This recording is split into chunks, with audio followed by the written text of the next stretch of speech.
Assalamualaikum warahmatullahi wabarakatuh. Innal hamdalillah nahmaduhu wa nasta'inuhu wa nastaghfiruh wa a'udzu billahi min syururi anfusina wa min sayyiati a'malina. May yahdihillahu fala mudhillalah wa may yudhlil fala hadiyalah. Asyhadu an la ilaha illallah wahdahu la syarikalah wa asyhadu anna Muhammadan abduhu wa rasuluhu la nabiyya ba'dah. Alhamdulillah, pada pertemuan kali ini kita akan membahas tentang salah satu nabi dan rasul ya, yang mungkin masih asing di telinga kita semua ya, kisah tentang Nabi Sam'un Ghazi alaihissalam, atau yang terkenal dengan nama Samson ya, Nabi Samson. Kita mengenal bahwa Samson itu adalah seseorang yang badannya kuat, jadi tenaganya kekar ya, memang seperti itu gitu ya. Nah, itu termasuk nabi dan rasul utusan Allah Subhanahu wa taala. Ya, langsung aja ya. Jadi Nabi Samson ini atau Nabi Sam'un Ghazi ini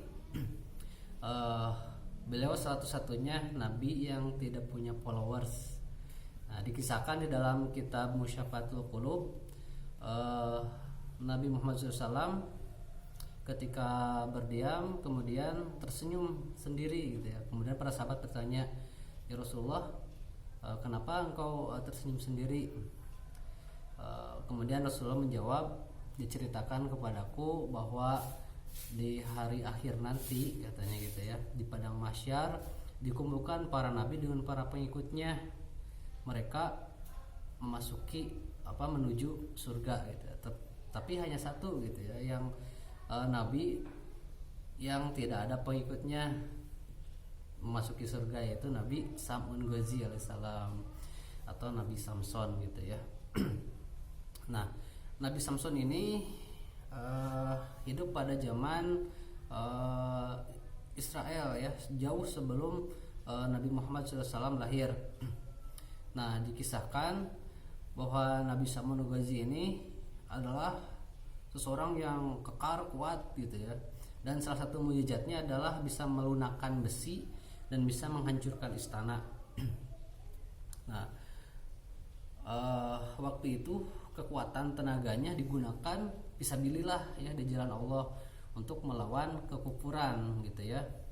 Nah, pada waktu itu di zaman kerajaan Raja Israel yang menentang Allah Subhanahu wa taala gitu ya, dan Nabi Sam'un ini melawan, memeranginya gitu ya, karena kerajaan tersebut menjauhkan dari bertauhid gitu ya. Nah, karena kekuatan Nabi Samson itu tidak terkalahkan, sulit gitu ya, maka para penasihat-penasihat panglima perang berkumpul gitu ya. Bagaimana nih cara memerangi Nabi Samson? Bagaimana caranya? Mereka berkumpul mencari kelemahannya. Nah, termasuk dikumpulkan, kemudian mereka mengadakan sayembara, barang siapa yang bisa menangkap Nabi Samson gitu ya, maka akan mendapatkan hadiah berupa permata gitu ya, perhiasan yang banyak gitu. Nah, istrinya ya, karena istrinya itu termasuk orang kafir gitu ya, tidak beriman kepada Allah Subhanahu wa taala, tergiur gitu ya dengan hadiah dari raja itu. Maka ketika waktu mau tidur, Nabi Samson ditanya oleh istrinya, lamun bahasa Sunda nama kakang aa, naon sih kelemahan, apa sih kelemahan aa itu gitu ya, apakah punya kelemahan atau tidak. Nah, kemudian Nabi Sam'un karena sayangnya terhadap istri gitu ya, percaya husnuzon kepada istrinya, menyebutkan, "Ya, aku manusia, aku juga mempunyai kelemahanku itu rambutku. Apabila rambut aku diikat dengan rambutku, maka aku tidak berdaya."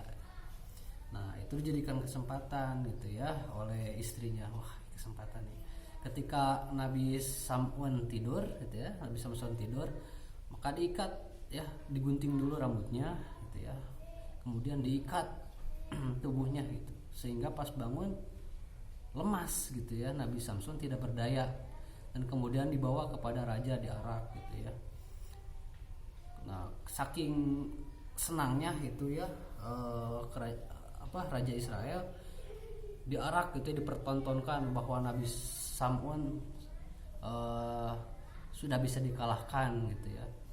Kemudian kedua matanya itu ya dibutakan gitu ya sebelum dibunuh gitu ya, dibutakan, diikat ya, kemudian dipertontonkan gitu ya kepada rakyatnya. Ini Nabi Samson ini sudah dapat gitu ya, sudah dapat dikalahkan.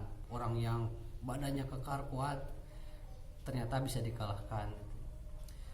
Nah, tapi Nabi Samson itu berdoa kepada Allah Subhanahu wa taala gitu ya. Pertama dengan bertaubat, kedua ingin dikembalikan kekuatannya, karena apa, dikhawatirkan kalau beliau kalah gitu ya, dikhawatirkan si raja itu akan semena-mena terhadap manusia gitu ya. Dan untuk menegakkan dakwahnya gitu ya, maka berdoa kepada Allah untuk dikembalikan kekuatannya. Maka Allah kabulkan doanya itu, dikembalikanlah kekuatannya.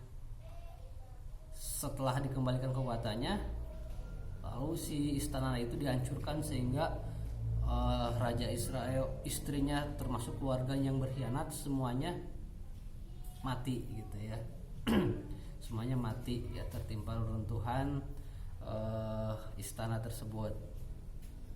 Kemudian Nabi Samson ini berjanji kepada Allah Subhanahu wa taala, karena ingin menebus dosa-dosanya, dia akan berperang melawan kebatilan selama 1000 bulan tanpa henti.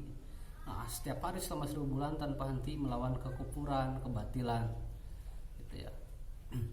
Nah, itu oleh Nabi Muhammad SAW diceritakan kepada para sahabat ya di bulan Ramadan gitu ya. Dan para sahabat ada yang bertanya kepada Rasulullah, ya Rasulullah, ingin sekali aku juga beribadah melawan kebatilan fisabilillah seperti Nabi Samson, gimana ya? Nah, kemudian Nabi SAW diam sejenak dan turunlah wahyu dari Allah Subhanahu wa taala melalui malaikat Jibril, yaitu surat Al-Qadar ya. Inna anzalnahu fi lailatul qadr wa ma adraka ma lailatul qadr. Lailatul qadri khairum min alfi syahr. Maka Rasulullah menjawab gitu ya, kalau kalian ingin beribadah seperti Nabi Samson selama 1000 bulan gitu ya, maka untuk umatku ada kemudahan, itu lebih baik ibadahnya daripada 1000 bulan. Khairum min alfi syahr di dalam surat Qadar itu, yaitu malam Lailatul Qadar, malam yang ada ya di dalam bulan Ramadan ya, itu ya.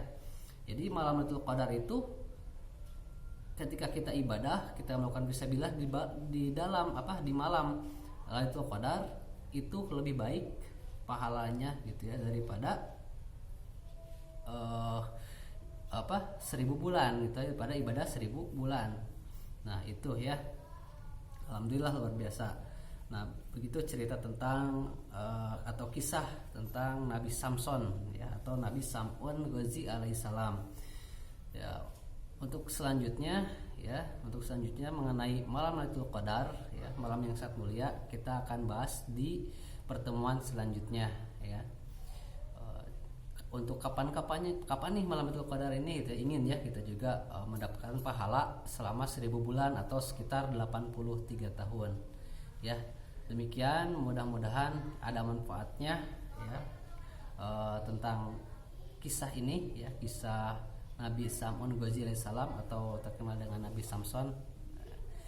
Mudah-mudahan kita bisa mengambil hikmahnya gitu ya. Mudah-mudahan bermanfaat. Kita akhiri dengan doa kafaratul majelis. Subhanakallahumma bihamdika asyhadu an la ilaha illa anta astaghfiruka wa atubu ilaik. Assalamualaikum warahmatullahi wabarakatuh.